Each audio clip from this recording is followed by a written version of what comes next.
Mis amigos, muy buenos días. Un avión se estrelló hoy en el aeropuerto de Nancy y el saldo es muy grave, 11 personas. Les voy a contar un poco lo que sabemos hasta ahora. Para ser perfectamente honesto con ustedes, les voy a decir algo a título personal. Prefiero tratar accidentes que datan de 1992 o del 71 o del 64, no importa.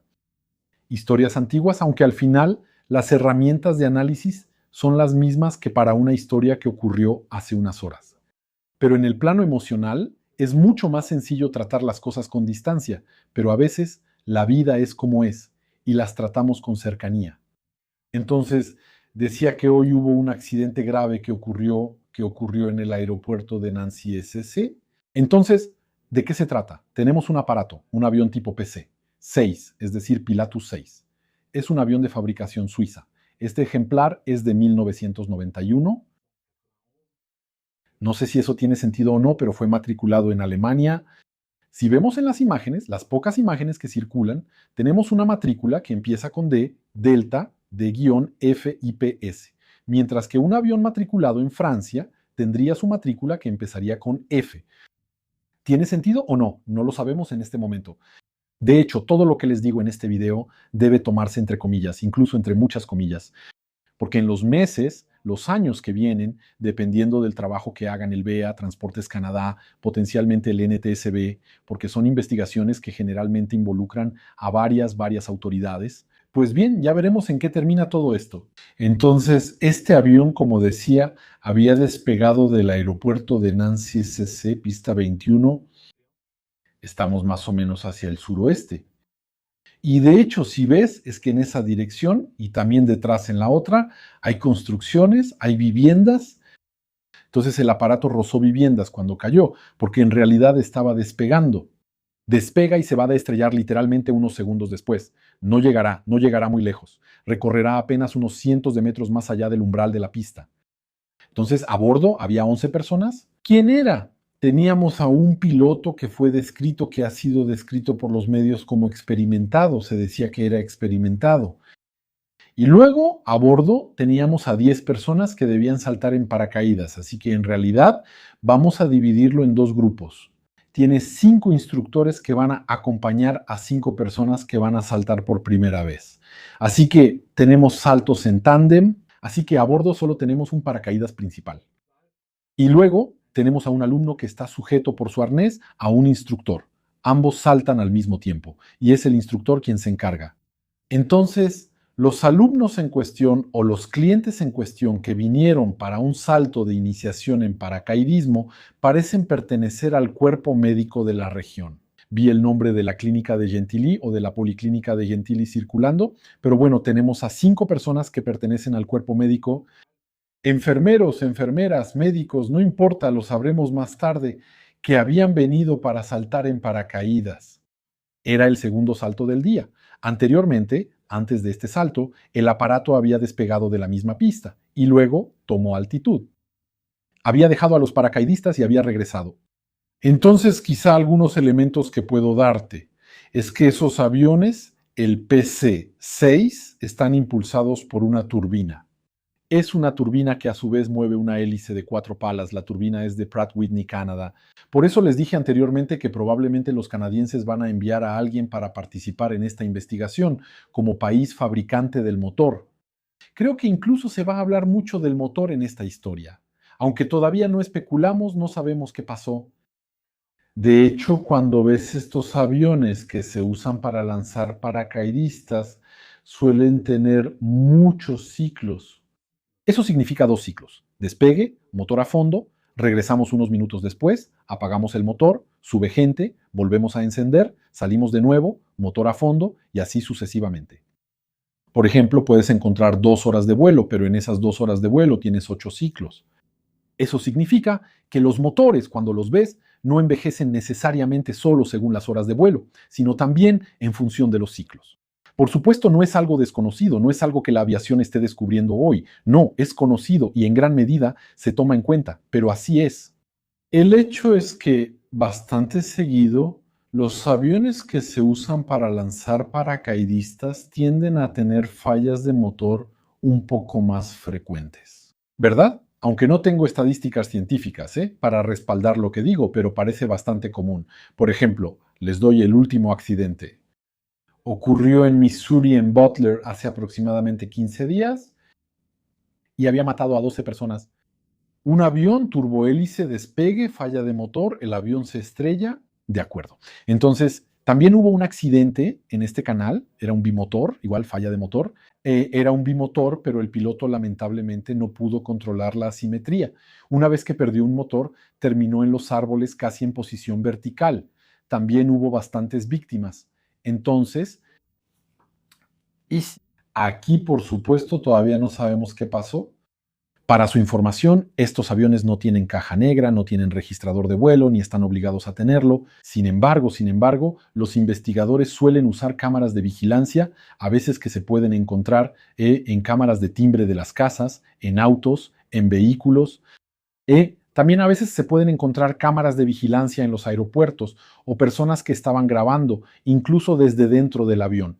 A menudo se recuperan muchas GoPro y otras cámaras en esas situaciones, y eso permite tener ya una primera idea. Después, el motor se retira, se desmonta, igual que los largueros, ¿no? Se observa el impacto y todo eso. Y la historia aquí indica, de todos modos, cuando la vemos, que probablemente, por supuesto, tal vez haya pasado otra cosa. Pero honestamente, en este punto, el esquema que conocemos, si lo aplicamos a lo que hemos visto en el pasado, probablemente estamos ante una falla de motor. Probablemente, pero no pondría las manos al fuego, claro. Mañana pueden decir, no, el motor funcionaba al 100%, pero había otro problema. Bueno, por supuesto, no hay problema. Pero este tipo de accidente con este tipo de avión bastante frecuentemente se trata de una falla de motor. Y cuando ves, una vez que este avión despega, en la pista 21, ¿qué hay frente a él? Pues frente a él hay construcciones, viviendas, pero de hecho, aunque hubiera despegado en la otra dirección, habría sido igual. Muy a menudo estos aeropuertos, cuando fueron construidos, a veces hace mucho tiempo, todo alrededor estaba vacío, ¿eh? Solo había terrenos baldíos que además ofrecían una muy buena seguridad en caso de falla. En caso de falla de motor durante el despegue, porque solo basta con ir derecho, encontrar un terreno baldío y aterrizar, ¿de acuerdo? Pero hoy en día la civilización ha llegado hasta la cerca del aeropuerto, con carreteras, casas, centros comerciales, todo eso. Así que los pilotos cuando despegan ya no tienen realmente opción. No hay opción B. Eso significa que si despega y el motor falla, se acabó. Ya no podrá dar la vuelta de entrada. Recuerden, ya hemos hablado varias veces en este canal sobre el giro imposible. Eso significa que si el avión acaba de despegar, está quizá a unas decenas de metros de altitud o de altura, y el piloto quiere dar la vuelta. Generalmente eso termina mal. No hay suficiente altura, no hay suficiente velocidad, ni suficiente energía para completar ese giro. Hay que seguir derecho, pero en algunos casos, como lo que ves hoy, de frente hay casas. Las personas que estaban dentro del avión tampoco podían saltar, porque no puedes saltar si estás a unas decenas de metros del suelo. No es como si hemos visto casos de aviones. Una vez hubo un caso en el que un avión de paracaidismo chocó con otro en vuelo, pero estaban a gran altitud, y lo que hicieron las personas fue que todos saltaron. No hubo muertos ese día porque todos saltaron del avión, pero seguían siendo paracaidistas profesionales y además eso ocurrió a una altitud respetable. Pero ahí, tan cerca del suelo, no vas a saltar de un avión. Cuando ves el aparato parece estar destrozado más o menos en el mismo lugar.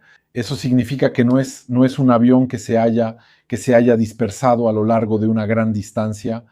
¿Ves? No es un aparato que haya tocado y luego se haya pulverizado a lo largo de 100 metros. Aquí todo parece estar en el mismo lugar.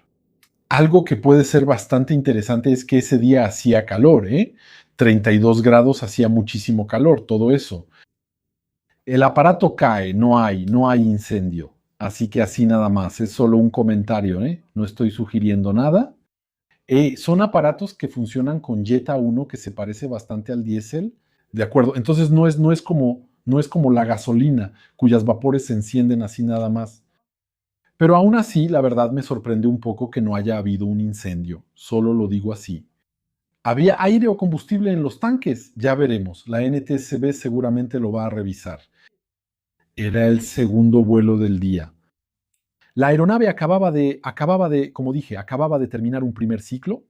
Y ahí estaba realizando su segundo ciclo, tal vez incluso su tercero. Para su información, el propietario de este avión había solicitado a las plataformas de seguimiento como Flight Radar 24 y otras, o FlightAware, que no rastrearan esta aeronave. Él dijo, no lo sigan.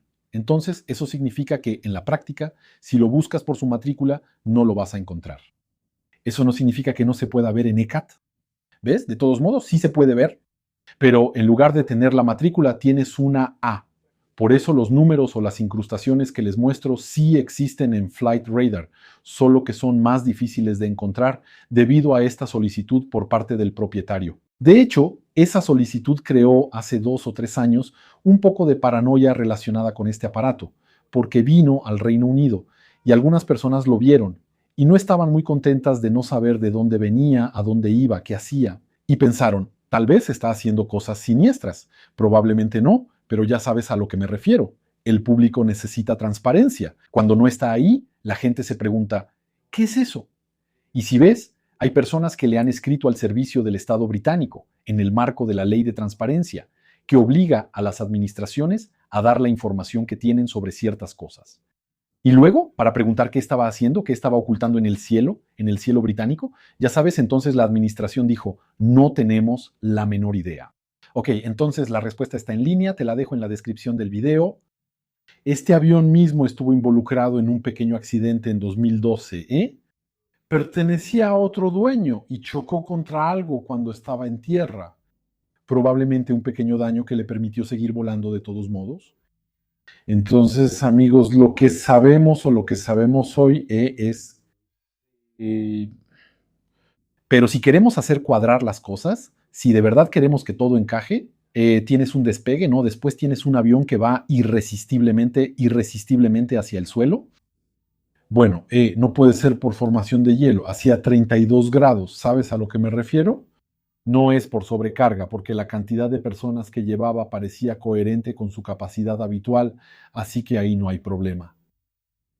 De todos modos, hubo una falla de motor, probablemente hubo una falla de motor que ocurrió, eso se confirmará más tarde, y pues el piloto vio su aparato irse hacia el suelo. No hay mucho que hacer, seas experimentado o no, realmente no hay mucho que hacer. Él, de todos modos, se estrelló muy fuerte. Eso es lo que un poco me afecta un poco, porque digamos simplemente, si hubiera dicho, bueno, mira, lo voy a poner en planeo máximo y voy a aterrizar en la carretera ya, aunque tenga que chocar con un coche estacionado o aunque tenga que toparme con cables eléctricos o algo así, la trayectoria habría sido diferente, tal vez incluso el resultado también. Excepto que aquí tienes la impresión de que no es un aparato que hizo un aterrizaje de emergencia fallido. No estamos en eso. Eso significa que esa opción yo la descarto de inmediato. No es una situación en la que tenemos un aparato que va a intentar un aterrizaje que sale mal, que termina con el avión volteado, cosas así. No, no estamos en eso. No es eso. Porque ese tipo de aterrizaje no provoca una violencia tal que de 11 personas haya 11 muertos. Aquí estamos más en una lógica de pérdida de sustentación y caída desde cierta altura. De acuerdo. Entonces, literalmente, tienes una falla franca de motor, una disminución significativa de potencia, y luego, bueno, pues tu avión se va a levantar de nariz y luego la velocidad va a disminuir. Y luego, bueno, pues tarde o temprano va a ir hacia el suelo, de manera que caiga, como se ve. ¿Ya viste? De todos modos, está descontrolado más o menos en el mismo lugar. Eso. Entonces ahí lo tienen, amigos. Lo veremos más tarde, cuando haya otros elementos disponibles. Y pues gracias de nuevo por apoyar este canal. Gracias por todos los mensajes que me han enviado, incluso por algunos pilotos que están en esta plataforma, que están en este aeropuerto. Y les mantendré informados si surgen otros elementos. Gracias una vez más.